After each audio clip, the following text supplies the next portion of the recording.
Let's go!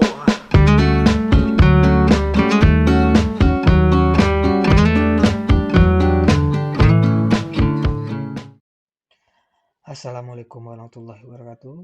Perkenalkan, saya Fadli. Hari ini saya akan membahas sedikit mengenai artikel yang dipublikasikan di jurnal terakreditasi. Artikel yang dipublikasikan di jurnal terakreditasi adalah tulisan yang bersifat ilmiah, akademis, dan untuk kepentingan ilmu pengetahuan yang berisi data-data, analisa, teori, kesimpulan. Nah, biasanya yang nulis artikel di jurnal akreditasi adalah mahasiswa, misalnya untuk kepentingan syarat wisuda, atau dosen, peneliti, ASN misalnya untuk jabatan fungsional, dan juga pihak-pihak lain sepanjang tadi tujuannya untuk ilmu pengetahuan atau akademis. Nah, terkadang orang banyak kesulitan untuk menulis artikel di jurnal akreditasi ini. Nah, oleh karena itu, pada video kali ini saya akan membahas mengenai persiapan sebelum menulis artikel tersebut. Nah, sebelum menulis artikel di jurnal ilmiah, teman-teman harus memahami dulu apa itu jurnal yang terakreditasi tentunya ya. Nah, di Indonesia sendiri itu ada pengelola jurnal terakreditasi itu oleh Kemendikbud. Nah, di Google teman-teman bisa mencari keyword Sinta Jurnal. Nah, ini dia. Nah, di sini ada data yang sangat lengkap yang dirangkum oleh Kemendikbud terkait jurnal. Nah, Kemendikbud sendiri itu membuat 6 level atau 6 klasifikasi Sinta. Sinta 1, 2, 3, 4, 5, 6. Sinta yang paling sulit levelnya atau yang paling kompleks agar kita bisa submit di satu itu Sinta 1. Kemudian yang paling mungkin bisa bilang paling mudah di submit itu Sinta 6. Nah, di sini teman-teman bisa pilih. Misalnya mau menulis di Sinta 3 atau Sinta 4, bisa tinggal dicentang di sini. Teman-teman juga bisa mencentang jika dia atau teman-teman mau nyari jurnal yang terindeks Scopus dengan mencentang ini. Nah, untuk yang kali ini kita coba untuk mencari Sinta 3 ya. Nah, di sini ada kode S3, artinya ini jurnal ini terakreditasi Sinta 3. Nah, sampai ke bawah sini Sinta 3 semua, dan di sini ada semacam parameter-parameternya, skor nilai jurnal tersebut.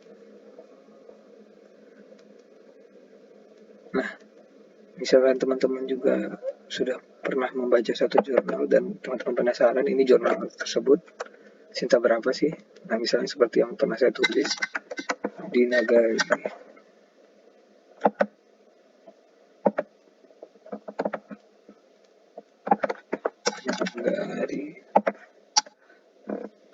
Nah, jadi dulu saya pernah nulis di sini dan dia ternyata Sinta 3, dan biasanya di situsnya, situs jurnal itu menampilkan semacam sertifikat atau akreditasi di salah satu pojok halaman tampilan Sinta jurnal tersebut. Misalnya di Nagari Law Review ini. Nah, di sini ada accredited certification. Nah, peringkat 3 artinya dia terakreditasi Sinta 3. Nah, kenapa sih ada level-levelnya Sinta 1 sampai 6? Nah, sedikit pengalaman dari saya. Waktu saya pernah menulis di Sinta 3 itu reviewernya tidak terlalu kompleks ya. Berbeda waktu saya nulis di Sinta 2. Itu tim reviewnya sampai 2 kali mereview tulisan saya. Setelah itu baru mereka submit. Kemudian pengalaman juga waktu menulis di Sinta 2, itu dia minta bukti plagiarisme yang kalau kita kenal Turnitin ya dan sejenisnya. Sementara waktu saya nulis di Sinta 3 itu tidak diminta ya. Jadi menurut saya dan pengalaman saya, semakin tinggi level Sintanya itu semakin rumit atau susah kita untuk publish karena bisa jadi syaratnya lebih susah atau reviewnya lebih detail ya. Nah, jadi saran saya bagi teman-teman yang mau nulis atau baru mau mulai nulis ya, sebaiknya dimulai dari cinta-cinta yang level menengah lah, mungkin 3, 4 dan seterusnya. Setelah yang tadi pertama memahami jurnal terakreditasi nasional atau terakreditasi Sinta, yang kedua yang teman-teman harus lakukan adalah banyak membaca atau mencari referensi atau ide-ide yang nantinya akan teman-teman tulis di artikel teman-teman. Misalnya teman-teman sudah ada ide mau nulis apa, nah coba teman-teman riset kasar istilahnya, data-data yang pendukung atau referensi yang akan mendukung tulisan teman-teman itu tersedia nggak atau cukup mudah didapat nggak.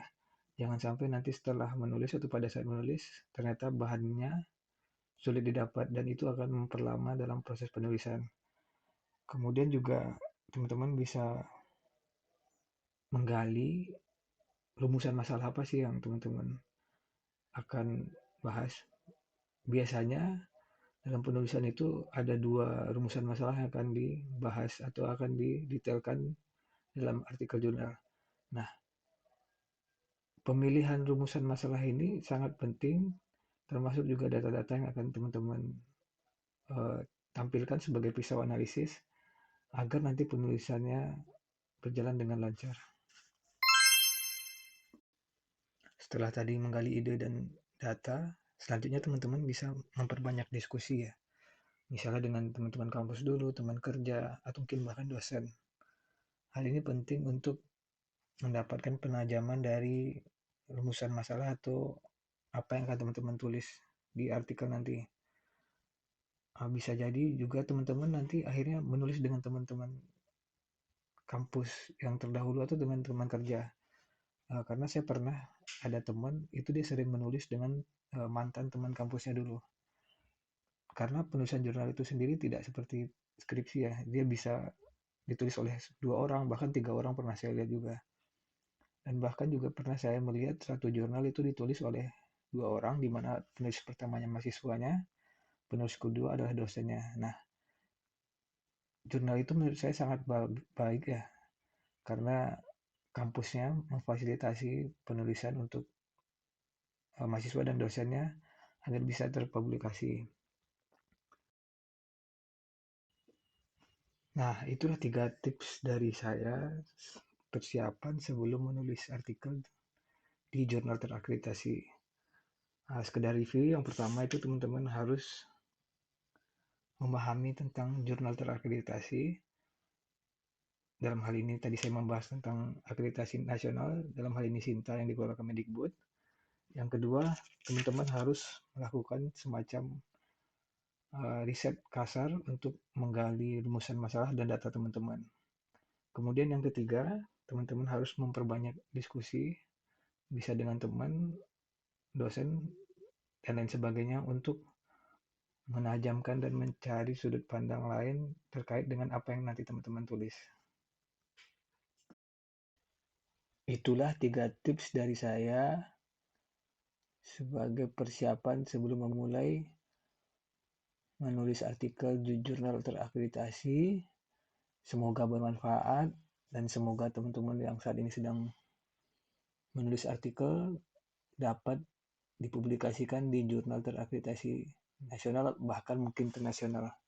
Sampai jumpa di lain kesempatan. Wassalamualaikum warahmatullahi wabarakatuh. Let's go!